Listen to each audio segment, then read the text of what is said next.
오늘 오전 9시 25분 한덕수 전 총리가 내란 특검 사무실에 도착했습니다. 그럼 여전히 내란에 가담하거나 동조하지 않으셨다는 입장이신가요? 대한민국과 챙기는 점을 시민이 받겠다는 보도에 어떤 고생 입장이신가요? 많으십니다. 내란에 가담, 동조한 적 없냐는 질문에 입을 꾹 닫은 한 전 총리. 지난 5월 그의 대선 출마 선언문 속에 있던 한 대목이 떠오릅니다. 저는 이번 대통령 선거를 통해 우리 국민의 선택을 받도록 전력을 다하겠습니다. 대통령은 고독한 자리이고 엄청나게 많은 일을 할 수 있는 자리인 동시에 자기 혼자 할 수 있는 일이 의외로 거의 없는 자리이기도 합니다. 한 전 총리는 불법기염 선고 전 윤석열 전 대통령이 부른 국무위원 6명 중 1명이죠. 내란에 가담하거나 동조한 혐의를 받고 있습니다. 특검은 조사가 끝나면 신병 확보에 나설 걸로 보이는데요. 대통령은 자기 혼자 할 수 있는 일이 의외로 거의 없다던 한 전 총리의 말. 불법 계엄 사태, 책임의 방향을 가리키고 있는 건 아닐까요? 네, 한덕수 전 총리가 지난 7월 2일에 첫 번째 소환이 됐고 오늘 내란 특검의 두 번째로 소환돼서 지금까지 조사를 받고 있습니다. 앞서 백앵커가 전해준 대로 신병 확보, 그러니까 영장 청구가 임박했다는 일부 언론의 예측까지 나오고 있어서 1차 소환 때와는 확실히 상황은 다른 것 같습니다. 김영남 위원님, 네. 일단 한 전 총리가 진술 거부권 행사는 하지 않고 있다고 해요. 할 말은 하고 있다고 봐야 됩니까? 한덕수 전 총리 입장에서는 본인의 기존 입장을 되풀이하겠죠. 그러니까 비상계엄 선포를 사전에 알지 못했다. 그리고 만류했다. 그런데 국회에서의 진술 등을 통해서 초반에 했던 얘기가 사실과 다른 내용을 많이 얘기한 게 이미 드러났어요. 예. 그러니까 국회에서 주장했던 게 나중에 뭐 CCTV를 통해서 확인해 보거나 아니면 다른 관련자들과의 진술을 살펴볼 때 허위 사실을 얘기한 게 많이 이미 있었죠. 예. 그렇기 때문에 제대로 증거 수집이 되지 않은 상태에서 내려졌던 헌법재판소의 그 탄핵 기각대와는 많이 상황이 달라졌다라는 특검의 설명이 있었던 것이고요. 제가 봐도 워낙 그 위중한 사안이었기 때문에 영장 청구의 가능성이 높지 않을까라는 생각이 듭니다. 예, 김유정 의원님. 네. 특검이 당시와 상황 많이 달라졌다라고 브리핑에서 얘기를 했어요. 특검이 사실 수사기관이 이런 말을 쉽게 언론에 하기가 쉽지 않은데 그만큼 유의미한 어떤 증거 확보가 다 됐다 뭐 이렇게 봐야 될까요? 예, 그동안 국무위원들의 참고인 조사를 통해서 확보된 진술도 있을 것이고요. 예. 그다음에 7월 24일 날 총리 공관 그리고 자택에 대한 압수수색도 있었잖아요. 뭐 거기서 확보된 어떤 증거물이 있을 수도 있을 것 같고요. 무엇보다 중요한 거는 한덕수 전 총리의 진술이 달라지고 있다는 점입니다. 그러니까 이건 거짓이잖아요. 그러니까 진술이 왜 변화합니까? 진실은 하나일 텐데 자꾸만 말이 바뀐다는 것은 위증하고 있다라는 확실한 증거가 된다고 생각합니다. 처음에는 계엄에 대해서 반대했다. 그래서 혼자서 만류가 안 되니까 국무위원들을 조금 더 소집을 해가지고 해보자라는 취지로 얘기를 했었는데 지금 와서 보니까 아예 법적 어떤 절차적 정당성을 확보해주기 위해서 국무위원들을 더 부른 게 아니냐. 그런 지금 의심을 받고 있는 거잖아요. 그러다가 지금의 진술은 사전에 미리 계엄에 대해서 몰랐다라고 얘기를 하고 있어요. 그러니까 왜 같은 한 가지 팩트를 두고 본인의 진술이 자꾸 바뀌는가에 대해서 해명이 필요하다고 생각합니다. 예. 한덕수 총리와 관련해서는 한 4가지 정도 여러 가지 혐의를 받고 있잖아요. 계엄 전에 절차적 정당성 확보를 위해 뭔가 동조한 거 아니냐, 공범 아니냐 오히려 알고 예. 그런 하나 의혹이 있고요. 혐의가. 그다음에 이제 계엄 직후에 계엄 선포문에 대해서 사후에 왜곡 조작했다가 부서하고 나중에 그거 안 되겠다 폐기하자 이렇게 했던 혐의가 하나 있죠. 예. 그다음에 계엄 직후에 그 국회 계엄 해제 의결하는 과정에서 추경호 원내대표하고 통화한 바가 있잖아요. 예. 그러니까 본인 진술이 만약에 계엄에 대해서 미리 몰랐다라고 한다면은 이게 무슨 일이냐. 빨리 계엄 해제 의결을 참여해서 이걸 막아야 된다, 풀어야 된다라는 얘기를 했어야 맞을 것 같은데 그때 추경호 원내대표하고 무슨 통화를 했는지 그 통화 내용에 대해서도 아마 본인의 깔끔한 그 진술이 필요할 것 같고요. 예. 마지막으로 하나는 국무회의에서 이제 계엄 그 해제 의결하는 국무회의를 하고 나니까 그 뒷주머니에 계엄 관련 문건이 있더라라는 위증을 하지 않았습니까? CCTV를 통해서 책상에 늘어져 있던 서류까지 싹 다 걷어가는 그 모습을 저희가 다 두 눈으로 확인을 했기 때문에 한덕수 전 총리와 관련해서는 크게 그렇게 네 가지 혐의로서 계엄 내란의 공범인지 방조 혐의인지 아니면 뭐 중요 임무 종사자인지 이런 부분에 있어서 운명이 갈릴 것 같고요. 일단은 저는 위증하고 그다음에 진술이 자꾸만 변화하고 거짓말을 하고 있는 게 아닌가라는 그런 점에서 특검이 상당한 뭐 증거를 확보한 것으로 보여집니다. 예, 이재용 의원님.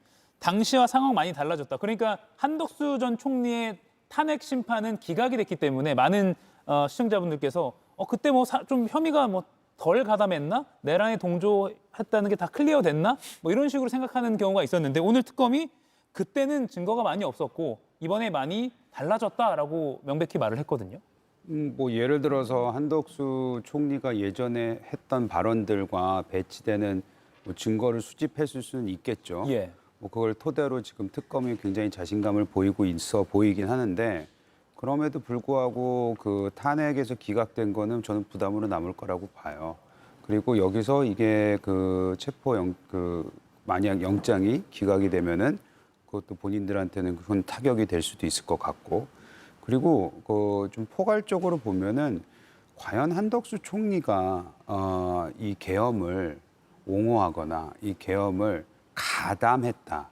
이거는 제가 봤을 때는 쉽게 설명할 수 있을 것 같지는 않습니다. 뭐 저 예. 개인적으로는 그런 건 아닌 것 같다라는 생각이 들고요. 예를 들어서 이런 거죠. 지금 뭐 윤석열 전 대통령 그 지금 저 수사하려고 하는데도 뭐 장성이 10명이 들어가도 못 끄집어내잖아요.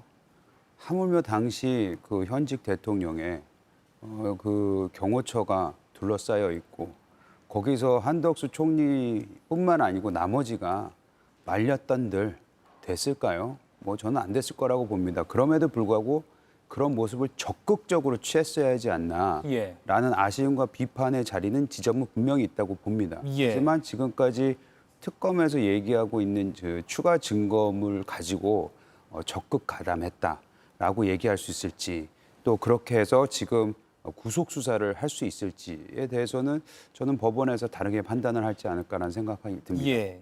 지금 동조와 가담을 좀 분리해서 바라볼 필요도 있을까요, 김용남 의원님? 그러니까 그 가담했다고 하면 이제 공범이라는 얘기죠. 예. 근데 어떤 사전에 모의 같은 데는 전혀 같이 안 하다가 사후적으로 그 비상계엄이 선포 이후에 비상계엄이 유지되도록 도왔다고 하면 이제 우리가 법률적으로는 방조범이다 이렇게 표현을 하거든요. 그래서 예. 사실은 공범이냐 아니면 방조범이냐 이거는 법률적으로 그 까다로운 문제입니다. 근데 예. 지금 그래서 내란의 가담 방조 혐의 이렇게 언론에 보도가 되고 있는 것이죠. 그러니까 내란의 공범이 될 가능성도 있고 방조범으로 우율될 가능성도 있기 때문에 그렇게 표현이 되는 것인데 이거는 구속영장 단계뿐만 아니라 최종적으로 특검에서 기소되는 단계에서야 이걸 내란의 공범으로 기소를 할지 아니면 내란의 방조범으로 기소를 할지가 결정되지 않을까 싶고요. 이거는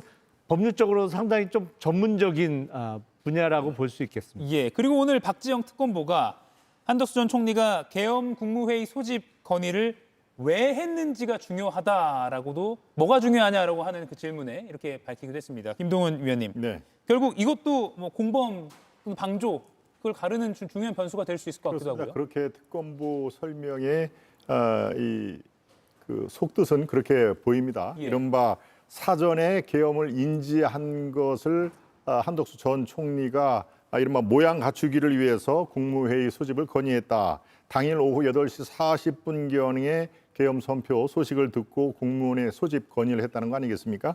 그러니까 지금 상황에서 시간이 가면 갈수록 조사가 진행되면 될수록 저는 한덕수 총리의 구속 영장 신청이 가능성이 훨씬 커지고 있다라는 그런 그 생각이 듭니다.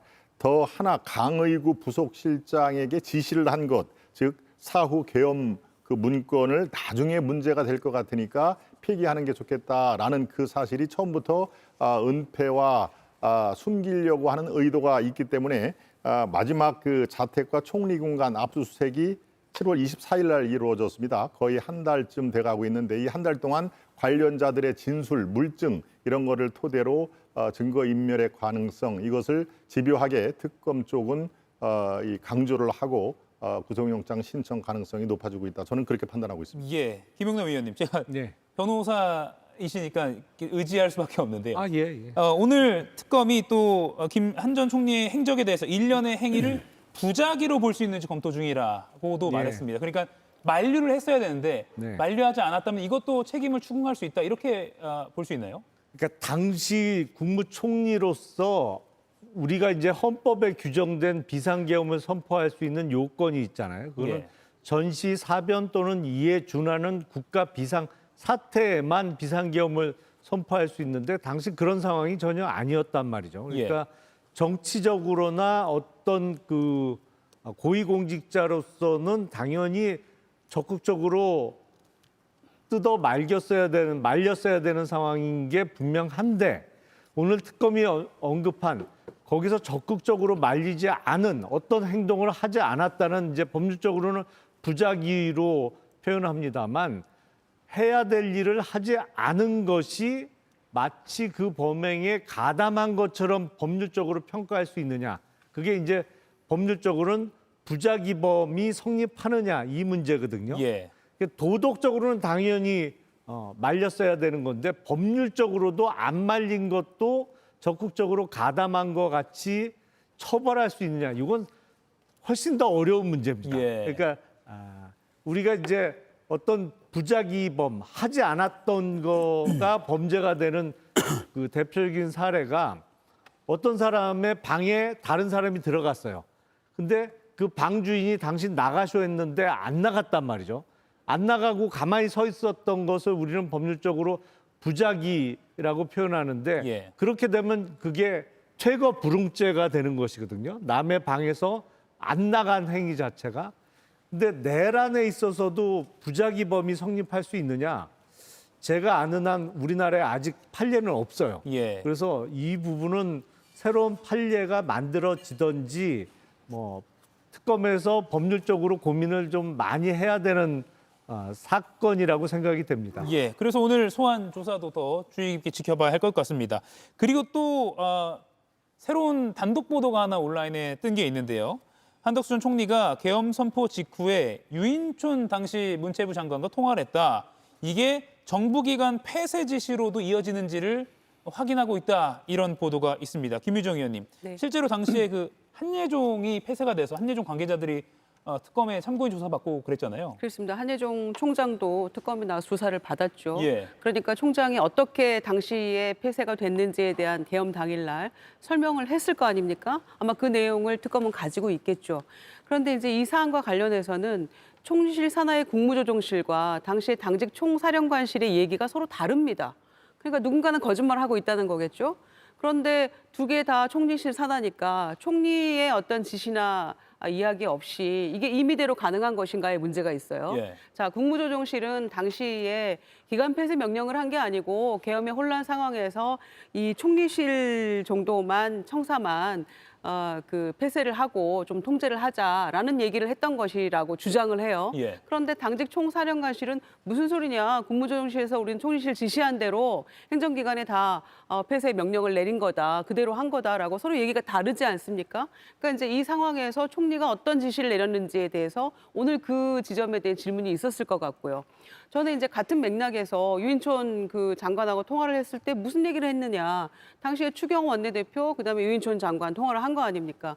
어떻게 된 경위에 대해서 설명이 좀 있어야 될 것 같고요. 예. 그래서 제가 생각을 해보니까 이상민 장관이 지금 구속 상태인데 저는 아주 비슷한 것 같습니다, 지금. 이상민 장관이 거짓말을 했어요. 서류 뭐 멀리서 봤는데 뭐 단전 단수 적혀 있고 이런 얘기 거짓 증언을 했죠. 진술을 했죠. 그리고 또 하나는 단전 단수 지시 내린 적도 없다라고 발뺌을 했는데 하부 기관까지 다 명령이 내려간 거 저희가 다 확인했잖아요. 예. 소방청에서. 그러니까 마찬가지인 것 같습니다. 본인은 뭐 개헌 몰랐다고 얘기를 하고 있는데 하부기관까지 당직 총사령관실에서 실제로 명령이 내려갔고 행정기관 폐쇄라는, 그리고 한예종이 일단 그날 폐쇄가 됐으면 이거는 어떻게 된 거냐, 똑같은 것 같아요. 그래서 이 맥락에서 본다면 이상민 장관의 케이스하고 매우 유사점이 있어서 저는 뭐 구속으로 갈 것 같다는 생각이 예. 듭니다. 그러니까 우리가 지금 김건희 씨의 뭐 명품 논란 때문에 잠시 내란 특검 수사 상황에 대해서는 어떻게 보면 좀 소홀했다고도 볼 수 있는데, 사실은 굉장히 12월 3일 밤 많은 국민들이 정말 공포에 떨면서 TV를 지켜봤던, 또는 국회 앞으로 나왔던 그 상황을 지금 또 한덕수 전 총리 소환 조사를 보면서 다시 한번 또 느끼게 되는 것 같습니다.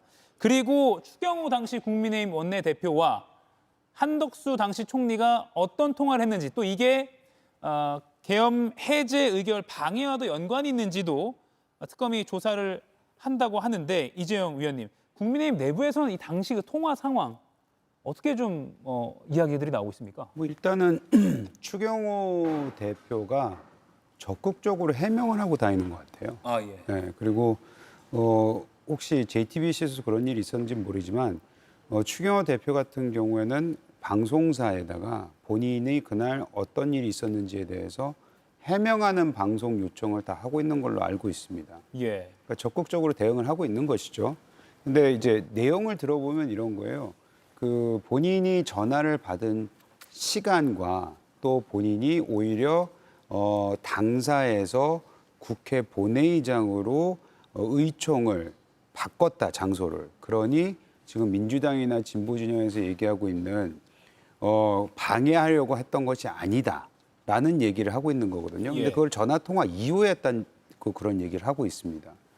그래서 그것이 우리가 논리적으로 생각을 해보면 방해를 하려고 했으면은 국회의사당에서 할 의총을 오히려 당사로 끌어냈어야 되는 거잖아요. 근데 본인은 그 반대였다라고 예. 얘기를 하고 있기 때문에 그런 건 아마 특검에서 아마 그 모든 문자와 그 시간 그리고 보냈던 내용은 확보했으리라고 생각을 하고, 또 그 문자를 받았다는 사람들도 있을 거 아니에요. 그래서 그 정도는 아주 쉽게 해명이 되지 않을까라는 생각이 들고, 예. 추경호 대표도 저는 그 부적절했던 거는 맞아요. 그리고 적극적으로 계엄 해지에 참여를 했었어야죠. 예. 근데 그것이 적극적으로 또 계엄에 동조를 했느냐, 여기에 대해서도 저는 법의 판단이 어떻게 나올지, 뭐 저는 법조인이 아니기 때문에 잘 모르겠습니다만은 쉽지 않을 것 같다라는 예. 생각은 듭니다. 김용래 의원, 이 부분도 가담이냐 방조냐를 가를 수 있을 것 같아요. 의혹이 실체가 규명이 되면요. 그렇죠. 그거는 뭐 가담이냐 방조냐는 사실은 법률적으로 이제 법조인들이 판단한 문제입니다. 쉽게 예. 말씀드리면 이게 방조범으로 기소해도 되고 공범으로 기소해도 유죄가 나오는 경우가 꽤 많거든요. 그래서 상당히 종이 한 장 차이라고 볼 수가 있는데, 추경호 당시 원내대표가 받고 있는 어떤 혐의, 그러니까 국회에서의 비상계엄 해제 결의를 좀 방해하려고 자꾸 그 의총 장소를 4번에 걸쳐서 바꾼 거 아니냐라는 것인데, 본인은 적극적으로 중간에 이제 국회 예결위원회 회의장, 예결위장으로 의총 장소를 바꿨던 것으로 해명을 하고 있거든요.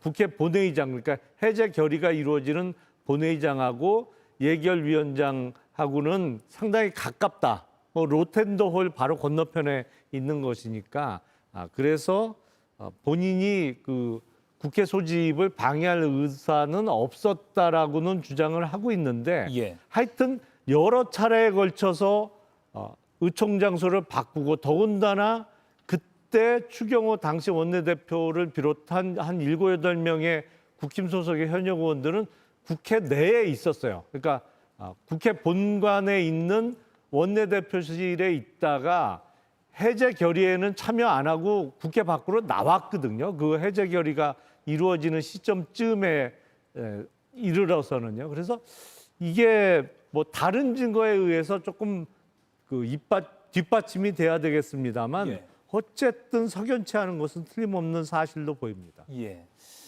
이렇게 지금 많은 의혹들이 계속 제기가 되고 있고 또 국회에서 과거 위증을 했다. 그래서 민주당에서는 위증을 처벌할 수 있는 그 취지의 법을 발의를 하겠다. 이렇게 준비를 하고 있는 상황까지도 정리해 드립니다. 자, 그러면 한덕수 전 총리 수사 관련해서 이 질문을 드리고 이 이슈는 좀 마무리하고자 합니다.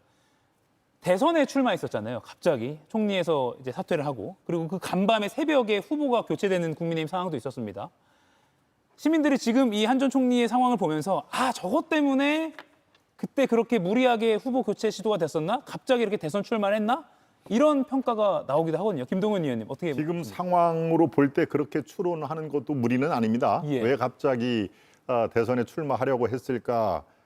본인이 정말 구국의 정신으로 출마를 했을까? 아니면 다른 요인이 있을까라는 상황인데 지금 저렇게 제가 잠시 전에 말씀드린 대로 시간이 가면 갈수록 조사가 진행되면 될수록 주위 어떤 증언이라든가 물증, 당시의 상황 논리 이런 것들이 점점 불리해지고 있는 것만은 분명합니다. 그러니까 이것을 타개하기 위해서 무엇이 가장 좋은가? 차라리 대선에 출마를 하자라고 생각을 해 봄직하죠. 예. 이것도 마찬가지로 뭐 특검 조사에서 밝혀질 문제는 아닙니다만은 지금 이 전체적으로 우리가 이렇게 이 큐빅 맞추기를 통해서 할 때는 그럴 가능성 또 많은 국민들이 그래서 그랬구나라고 추론을 할 그럴 그 상황임에는 분명하다. 그래서 저는 이 구속이라든가 특검의 어떤 지금 한 달 동안의 이 주변인 수사 예. 이런 것들이 상당히 많이 진척이 된 것 같다 이렇게 판단을 하는 것입니다. 예, 이정 의원님. 근데 그 당시 우리가 좀 테이프를 돌려보면 지지율이 꽤 높았어요. 그 소위 말하는 여당 내에서. 예. 당시 여당이요? 당시 여당, 예. 당시 여당에서. 그때는 뭐 후보 이름으로 거론만 될 시점이었고 다른 사람들이 이제 나간다고 이제 얘기를 했던 선언한 상황이었는데 예. 그 지지율이 안 나왔으면은 나오고 싶어도 못 나왔겠죠. 근데 그 지지율이 1위였고 뭐 지금 뭐 그 당시 여러 여론조사를 저희가 뭐 당시 뜯어봤으니까 예. 세부적으로 파악을 해보면 소위 말하는 중도가 어디로 가느냐 이게 굉장히 큰 이슈였거든요. 근데 중도 측만 보면 한덕수 총리하고 이제 오세훈 시장하고의 거의 뭐 박빙 내지는 그런 그 겹치는 부분이 있었어요. 그 정도로 대선에서 이기기 위해서는 여론조사가 뒷받침을 해줬기 때문에 예. 나올 수 있었던 거거든요. 그런데 그것이 그때 뭐 마침 잘 나와서 있을지는 모르지만 본인이 이거를 타개하여서 대선에 나왔다고만 얘기하기에는 당시 상황이 뭐 그렇게 녹록지는 않았던 것 같습니다. 예, 다른 요인도 많았다. 김영남 의원님.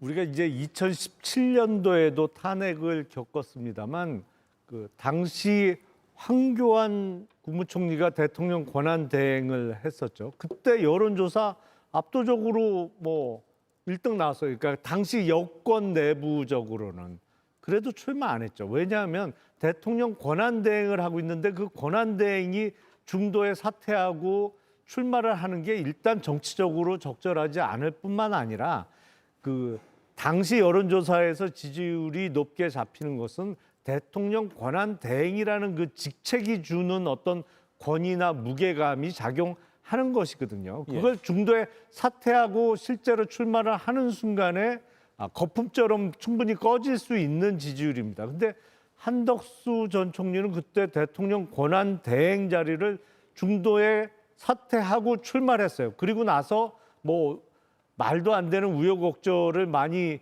겪었으면서 결국에 최종적으로 본 후보도 되지 못했습니다만 평소에 한덕수 총리가 보여주던 어떤 오랜 공직자로서의 어떤 그 자세로 본다고 하면 이해하기 참 어려운 출마였거든요. 근데 지금 보면 확실히 본인이 어떤 법적인 리스크가 워낙 크다 보니까 그걸 해소할 수 있는 유일한 방법이 대권 주자가 되고 뭐 운이 좋아서 당선이 되면 모든 사법적 리스크가 없어지는 것을 기대했던 것이 아닌가라고밖에 생각이 안 됩니다. 예, 김정 의원님.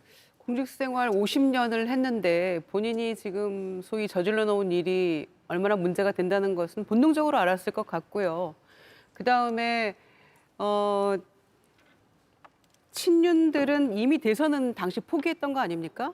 그래서 우리의 목표는 당권에 있다라는 얘기들을 많이 했었죠. 그 제3자적 시각에서 봤을 때도 뭐 대권은 물 건너 간 거니까 어차피 이 개혁 내란 국면에서 그러니까 당권이라도 우리가 계속적으로 가지고 있으려면 한덕수 총리가 그래도 지지율이 좀 나오고 하니까 내세우는 예. 게 좋겠다라는 판단을 했던 것 같고요. 당시에도 이제 그런 얘기들이 많이 나왔었죠. 그래서 어쩌면 당내의 소위 그 친윤 기득권 세력과 한덕수 당시 총리의 이해관계가 맞아떨어진 그런 결과로서 대선 출마를 그렇게 무리수를 두면서까지 무슨 단일화 오밤중에 당내 이건 구태타다라는 얘기가 당내에서까지 나올 정도의 예. 그런 일들이 벌어진 게 아니었나 생각하고요. 그래서 이런저런 문제가 있으니까 그거를 타개하기 위한 하나의 방책으로서 대선 출마라는 무리수를 뒀던 게 아닌가라는 합리적 추론은 충분히 가능하다고 생각합니다. 예. 그리고 어제 윤 전 대통령의 궐석 재판이죠. 윤 전 대통령은 출석하지 않은 내란 우두머리 재판이 있었습니다. 불법 계엄 당일에 윤 전 대통령이 이진우 당시 수방사령관에게 계엄 다시 하면 된다라고 말했다는 증언이 또 나왔습니다. 이 전 사령관의 운전 수행 부사관의 증언인데요. 이민수 중사입니다. 계엄 당일 국회에 출동했던 이 전 사령관의 관용 차량을 직접 운전했던 인물인데 뉴스에서 듣던 목소리라서 전화기 넘어 그 목소리가 윤석열 당시 대통령이다라는 걸 알았다고도 말했습니다. 김동연 의원님, 네. 총을 쏘더라도라는 말도 들렸다고 하고요. 예. 당시 법정에 있던 취재 기자들 얘기 들어보니까 울먹이기도 하고 한숨을 쉬기도 하고 일종의 양심 고백성 증언이었다라고 평가를 하더라고요. 예.